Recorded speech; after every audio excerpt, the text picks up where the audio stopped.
साथी नमस्कार, स्वागत आप सबों का। बिहार स्टेट को लेकर के आज ये वीडियो बहुत महत्वपूर्ण मुद्दे पर होगी। जैसा कि आप सबों को पता है कि बिहार एसटीईटी का मैटर जो है दिन प्रतिदिन तूल पकड़ता जा रहा है और जब से बिहार एसटीईटी का रिजल्ट अनाउंस हुआ है 12 मार्च के बाद आज तक बिहार स्टेट में हर दिन जो है एक नए गतिरोध ने जन्म लिया है। अब बात यहाँ पर है कि बिहार एसटीईटी को लेकर के कई मैटर जो है वो पटना हाईकोर्ट पहुँच चुके हैं और उसी दरमियान बीच में अब यह खबरें कि बेंच बदल गया है, स्टेटस क्या है, सुनवाई की संभावना, इन सभी मुद्दे पर अब विशेष रूप से बात करने की आवश्यकता है क्योंकि मामला अब नवंबर के मिड में पहुंच चुका है और अब जो है वो सुनवाई की संभावनाएं कई केसों में बन रही है। चाहे मैटर पीआईएल का हो, चाहे मैटर रीट का हो, चाहे वो किसी बेंच में बदलने की बातें हों, सारी बिंदुओं पर हम लोग यहाँ पर चर्चाएं करेंगे। शिक्षा विभाग के किस प्रस्ताव पर मोहर लगी है उसको भी हम लोग जानेंगे। वेतन वृद्धि से लेकर के सारी चीज़ों को हम लोग यहाँ पर डिस्कस करेंगे और गुमराह करने वाले जो लोग हैं, जिन लोगों का जो दुकान है जो चलता है लोगों के गुमराही से, लोगों को भ्रमित करने से, वो लोग तो ज़रूर इस वीडियो को अंत तक देखें। देखिए दोस्तों, सबसे पहले मैं बिना वक्त गंवाए आपसे यह रिक्वेस्ट करता हूं कि इस वीडियो को अंत तक ज़रूर देखिएगा और इस चैनल पर नए होंगे तो सब्सक्राइब जरूर कीजिएगा। बिहार एसटीईटी को लेकर के लगातार हर एक मुद्दे पर जो है जो वीडियो होता है, जो बातें होती हैं, वो आप लोगों तक पहुंचाने का प्रयास होता है। परंतु अभी बिहार स्टेट में आपको पता है कि जिस प्रकार से आचार संहिता के कारण रोक लगी पड़ी है, इसमें आप लोगों को कहीं से भी बिहार एसटीईटी को लेकर के कोई नई खबरें निकल करके नहीं आ रही हैं। परंतु 12 दिसंबर तक ये आने वाली भी नहीं है, ये भी आप लोगों को पता है। लेकिन 12 दिसंबर के पहले अभी जो जिस प्रकार से कोर्ट में नए नए जजों का अपॉइंटमेंट हुआ है, इवन अब बेंच तक बदल गया है, ये खबरें आप लोगों तक भी पहुंची होंगी। पहले अनिल कुमार सिन्हा सर के बेंच में बिहार एसटीईटी का मैटर था, अब कहीं ना कहीं ये आशुतोष कुमार, जी हाँ, आशुतोष कुमार के बेंच पे ये मैटर गया है। ये आप देख सकते हैं, आशुतोष कुमार के बेंच में ये मैटर का जाना अब यह इंडिकेट करता है कि ये आपका बेंच तो बदल गया है। या आप देख सकते हैं कि जस्टिस आशुतोष कुमार के बेंच में ये मैटर आपको गया है, जो कि अनिल कुमार सिन्हा सर के बेंच में था। ये 56 नंबर पर 17/143 आपको यहाँ पर दिख रहा है। और केवल यही नहीं, सारे केस जो हैं बिहार एसटीईटी के लगभग जो प्रमुख केस जो चर्चाएँ में रहते हैं, चाहे 12/481 हो, 12/021 हो, ये लगभग 1-2 आगे पीछे, कोई 54 पे है, कोई 56 पे है, इस तरीके से सारा मैटर आपको चल रहा है। और जिस प्रकार से संभावनाएं दिख रही हैं कि 15 से 20 तारीख तक अगर सब कुछ सही रहता है तो इसकी पहले हियरिंग हो सकती है। और बेंच का बदलना कई लोगों को यह लग रहा है कि जीत का इंडिकेशन है। तो लगातार यह बात मैंने कहा है कि सिर्फ और सिर्फ बिहार स्टेट पे कोई फैसला आना बेहद आवश्यक है। फैसला किसके पक्ष में हो नहीं हो ये मैटर नहीं करता है, फैसला आना बेहद आवश्यक है। क्योंकि बिहार एसटीईटी में आपको पता है, मैंने शुरू से बताया है कि कोई भी केस जो है उस केस में नुकसान हमेशा कैंडिडेट का होता है, स्टूडेंट का होता है। नुकसान किसी भी पक्ष का हो भुगतेगा स्टूडेंट ही, चूँकि कोर्ट केस करने वाले तो अपनी रोटी सेकते हैं। परंतु मैटर चाहे बिहार एसटीईटी का हो, मैटर चाहे प्रारंभिक शिक्षकों का हो, मैटर चाहे शारीरिक शिक्षकों का हो, यह मैटर लंबा ना खींच पाए, इसके लिए कोई फैसला आना जरूरी है। आशुतोष कुमार, जस्टिस आशुतोष कुमार के बेंच में यह केस जाना, जस्टिस आशुतोष कुमार के बेंच में जाने का मतलब ये नहीं होता है कि फैसला एक तरफा हो जाएगा। कोई भी जज होंगे वो संविधान से जो न्यायपूर्वक जो फैसला होगा वही देंगे। दिन को दिन और रात को रात हर कोई कहेगा फैसला जो भी होगा माननीय हाईकोर्ट का वो शिरोधार्य होगा। इससे घबराने की कोई आवश्यकता नहीं है, फैसला होना चाहिए। ये मैटर रहा रीट का। मैटर पीआईएल को अगर लेकर के चले तो पीआईएल की भी जो है वो पूरी संभावनाएं जो हैं वो इस मंथ बनती हुई नज़र आ रही है कि उसकी भी सुनवाई हो सकती है। छठ पूजा तक जिस प्रकार से कोर्ट जो है 12 तक बंद है, तो 12 के बाद की स्थितियां क्या होगी उस पर नज़र रखना होगा। परंतु पीआईएल हो या रीट हो, बेंच बदल गया है, ये बातें बिल्कुल सही हैं। सुनवाई की संभावनाएँ हैं, ये बातें भी हैं। परंतु आगे देखना होगा कि किस प्रकार से बिहार एसटीईटी आगे बढ़ती हुई नज़र आती है, फैसला किस ओर आता है।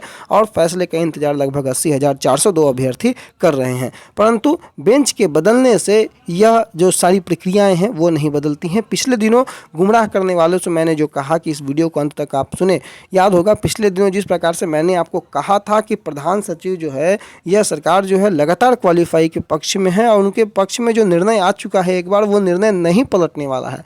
अब आप लोगों ने भी इस बात को उन्हीं लोगों के माध्यम से ये बातें स्पष्ट होती हुई आप लोगों ने देखा कि किस प्रकार से लोगों ने आप लोगों को गुमराह किया कि वार्ता सक्सेसफुल रही। मैंने उस दिन भी आपको ये बातें बताई थी कि ऐसी कहीं से कोई बातें नहीं है। लगातार जो कैंडिडेट हैं वो जाते हैं प्रधान सचिव से या माध्यमिक शिक्षा निदेशक से, जिस प्रकार से बातें होती हैं बिल्कुल पॉजिटिव रिस्पॉन्स। रही बात सर्टिफिकेट की, सर्टिफिकेट भी आपको पंचायत चुनाव के बाद जो है उसकी प्रक्रियाएं शुरू होते हुए आपको नज़र आएंगी, परंतु ऐसी कहीं से कोई बातें नहीं है कि 26 जून के जो लेटर को रद्द करवाने की ये लोग बात करते हैं पटना के सड़कों पर, लेकिन ऐसी कहीं से कोई बातें ना पहले थी, ना अभी है, ना आगे होगी।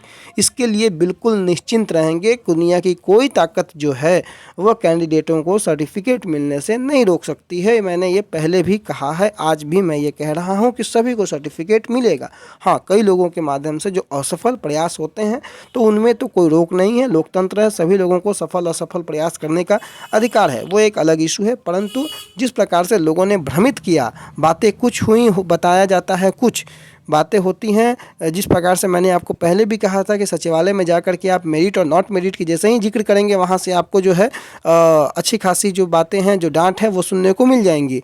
ऐसी बातें कई बार हो चुकी हैं, कई बार अभ्यर्थियों ने प्रैक्टिकली इस बात को करके देखा है। कई अभ्यर्थी समझ चुके हैं, कई मेरिट के अभ्यर्थी समझ चुके हैं कि अब इन सभी चीज़ों से कुछ होने वाला नहीं है, लेकिन उसके बावजूद भी आज तक लोग जो है वो गुमराह करने का कार्य कर रहे हैं। एस्टेट के मैटर पर लगातार चंदा उगाहियाँ जो हैं वो जोरों पर हैं। ऐसे लोगों से बचे, किसी से भी। इवन मैं आपको यह बताता हूं कि चाहे वो कोई हो, मैं हूं, कोई हो, कोई भी अगर आपसे अगर चंदा का डिमांड करता है, आप बिल्कुल चंदे के पक्षधर ना रहें। बाकी तो आप स्वतंत्र हैं, आपको जो इच्छा है अपने विवेक के अनुसार लेंगे। मैं एस्टेट मैटर पर जिस प्रकार से लोगों ने बहाली फंसाने का प्रयास किया है, गुमराह करने का प्रयास किया है, उसके मद्देनज़र मैं इन सभी बातों को आप लोगों तक पहुँचा रहा हूँ।